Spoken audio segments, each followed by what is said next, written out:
Tom Aspinall is angry, and more people in the MMA world understand why. After waiting over a year for the UFC to give him the shot he truly earned. Thoughts on Ciryl Gane being potentially the toughest opponent yet for you? A lot of people say somebody you've not really sort of faced that type of fighter in the heavyweight division. I think both me and Ciryl are we both have niche style for heavyweights. We don't fight like heavyweights, both of us, so this could be the fastest, the best moving heavyweight fight that anybody's ever seen. We're both great movers, we're both light on our feet, we're both elusive, so this is going to be great. And by the way, all this stuff that I've just said previously, we actually made a video this time last year, a little bit longer, when we found out that Manchester was going to come and there was going to be an event in Manchester. When I thought I was fighting Ciryl Gane, but he declined it, we made a video there over a year ago now. And if you don't believe me, if you don't believe on the timeline, look, got my teeth done now. Look at the old video. You want to zoom in on them? Got my teeth done. Let me get right in there. I got the teeth done now. When I did this video, this was over a year ago. Didn't have my teeth done then, so get over there. The undisputed title fight against Jon Jones, Tom finally got a matchup, but it's not the one he wanted, and it's definitely not the one he feels he deserves. Instead of standing across from Jon Jones in the octagon, he's now booked to defend his interim title. Finally, we're back after over a year hiatus. Me and Ciryl finally signed on the dotted line. This is the 4th time we've been matched up together. He turned down the fight early on before we were both in the rankings. After that, he fought Spivak. I said in a post-fight interview after I beat Tabora, I'm going to go to Paris. I'm going to be sat front row for Ciryl Gane against Sergey Spivak. I'm going to beat the winner, and then I'm going to beat Jon Jones. I went to Paris. Ciryl, unfortunately, turned down the fight on a second occasion. Third occasion, I fought Curtis Blades. The original opponent was Ciryl Gane. Unfortunately, Ciryl Gane was busy that day. Ciryl was filming his Netflix series. Can't remember what it's called, but I'm sure you can check it out now on Netflix. And now we are matched up for the 25th of October, Abu Dhabi. Me and Ciryl. The 4th attempt is here, and this is Cyryl's 3rd title shot. So we are going to try and get rid of Ciryl Gane from the title picture for good. Aspinall will face Ciryl Gane.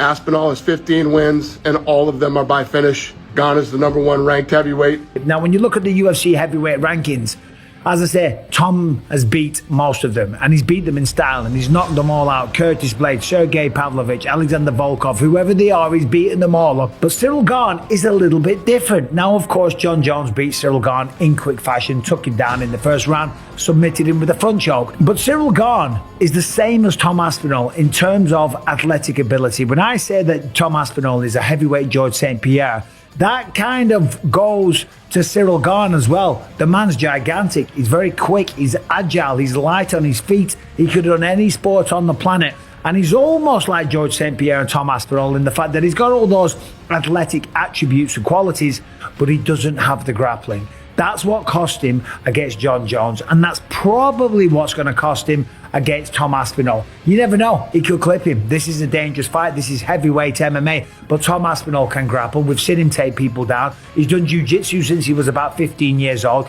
His dad is going to be on his case, and that's an absolute fact, saying, hey, you're not messing with this guy. Take him down, show him what you can do, show the world your grappling capability. Remember, Ciryl Gane turned Francis Ngannou into a wrestler, okay? So he's a very credible threat on the feet. But of course, I do fancy Tom Aspinall to get the job done. The fact that he isn't fighting Jon Jones is insane, but we've talked about that till the cows come home, so I'm not going to bore you on that subject anymore.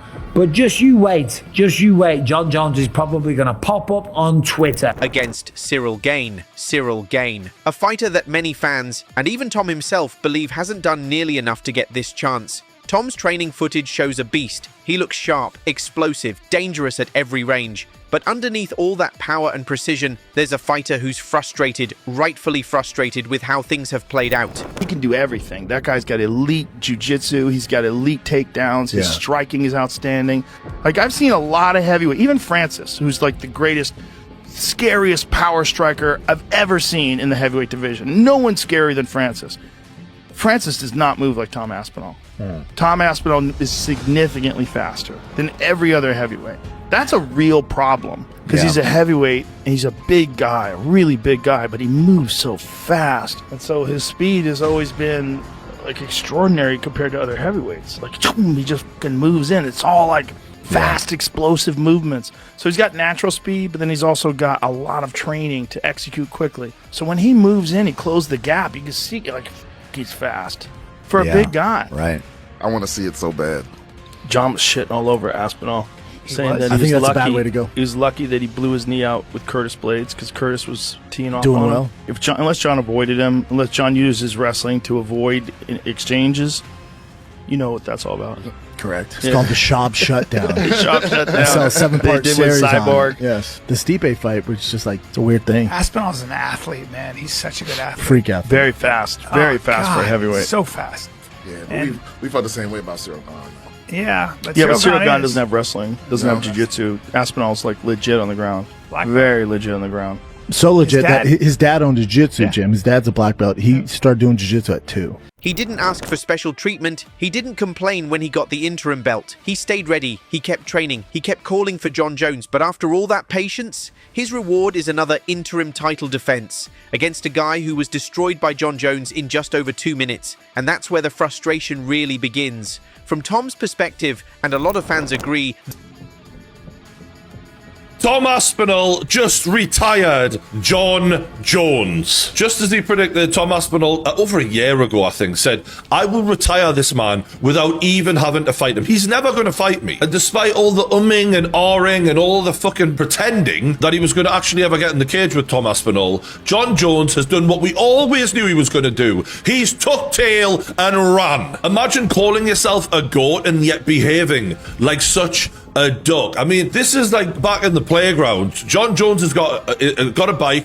Tom Aspinall's come over and goes, give us your bike now. What you have to do then is fight. You have to defend what your shit is and say, no, you're not going to take this. And do you know what Jon Jones did? You have it. I don't want to fight. You can have it. This is unbelievable. The greatest of all time. What a load of shit. I'm sorry. Never going to call that him the GOAT. Ever again. Because being the greatest of all time is not just about winning. And that's what Jon Jones doesn't understand. It's about how you conduct yourself throughout the whole of your career. Are you willing to fight the biggest challenges, the biggest tests, go in there and test yourself against everyone? And Jon Jones proved, without a shadow of a doubt, his biggest test, stepped up and he bottled it well and truly. Remember this clip from like over a year ago when Jon actually met Tom in person? Respect, man. All the best. Respect. All the best. Do a quick picture.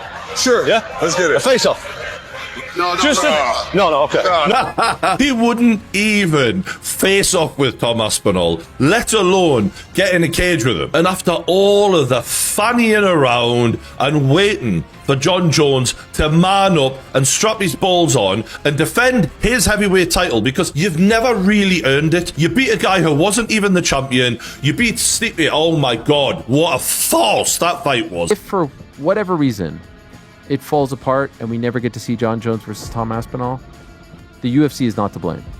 The UFC has, in my opinion, well, excuse me, I'll take that back. The UFC has, based on the conversations that I've had, not in my opinion, but what I'm reading and surmising and what's being told to me is they have made every effort in very good faith to make this fight happen. Now, obviously, when fights don't come to fruition, there's a multitude of reasons as to why fights don't happen, but in my opinion, if this fight doesn't happen, it's not because of the UFC. It's not because of Tom Aspinall as well. I think ultimately who will decide whether or not this fight happens or not is Jon Jones. Now, that's not some big breaking news, but I say that to say, yes, if Jon wants the fight to happen today, and I don't mean like the fight to actually be fought today, but like done deal today, it could be a done deal today. It's up to him, and it's always been up to him. Now, for a while, you could have said, all right, they have to meet whatever number, right? That 30 million was thrown out. Whatever that number is, Rogan walked it back. I had heard the same number, whatever. Point is, I believe that the UFC has met all the demands. Well, in a very favorable way for both guys. They both have demands. We know what Tom wants to a degree, and we know what Jon wants to a degree. I think ultimately it's on him. Now, we don't need to get into the whole like, at what point do they need to pull the plug on this, and when's the deadline? We've done that we've done that song and dance a bunch of times, and I'm kind of tired of it. Like they'll do it when they need to do it. They'll do it when they want to do it. They'll do it when they need Tom to fight. If Jon isn't going to be that guy, but I think at this point there are some people who want to say, hey, the UFC didn't make Jones versus Ngannou. The UFC didn't make this big fight. The UFC didn't make that big fight. When the story is written on this fight, if it doesn't come to fruition, I don't think it will be on the UFC. I really think the UFC, based on what I'm hearing and have been told, I really think the UFC has done everything that they could to make it happen. Is the fight a done deal as of right now? No, it's not a done deal as of right now. So I don't know what he's hearing. Could it be a done deal as of today at some point? Could it be a done deal in 30 minutes? Yes. But is it a done deal as of earlier today when I was doing some digging? No. So I don't know if we add that to the 0.05 or the 0.5 that PT said, but I wouldn't celebrate just yet. This feels like a step backward. Gane hasn't beaten a top contender since his fight with Tai Tuivasa. He's only fought once since getting dominated by Jon, yet somehow here he is again in another title fight. This isn't personal, it's about business. But Tom has made it very clear. He wants legacy fights. He wants fights that actually mean something, and no matter how big this matchup may look on paper, it just doesn't have the same meaning. Meanwhile, the MMA world is split in two. Some fans say this is a perfect matchup, a battle between the two best athletes in the heavyweight division. Others, they say it's just a distraction, a placeholder fight, a way for the UFC to keep things moving, while Jon Jones continues to delay his return. But for Tom, this isn't just another fight. It's another frustrating chapter in the same long story. Being overlooked, being pushed aside, being the guy who has to clean up the mess Jon Jones keeps leaving behind. Let's not forget, Tom is only fighting Gane at all because Jon won't commit. He stalled the division. He talked about retiring. He teased fans with talk of a comeback. But when it was time to actually sign a contract, especially one with Tom Aspinall, he went completely silent. And now, after all the delays, Jon suddenly says he's open to fighting the champ at a White House event next year. Like that's supposed to make everything okay? Even Dana White, in a rare moment of complete honesty, admitted the truth. He said Jon Jones is just too unreliable to headline a card that important. You need fighters who actually show up, fighters who don't back down, fighters like Tom Aspinall. Tom doesn't turn down fights, even when they're not the ones he wants. Tom hasn't exploded in public or gone on a rant. He's kept things professional, but you can feel it. In his voice, in his words, in his interviews. This isn't about Ciryl Gane as a person.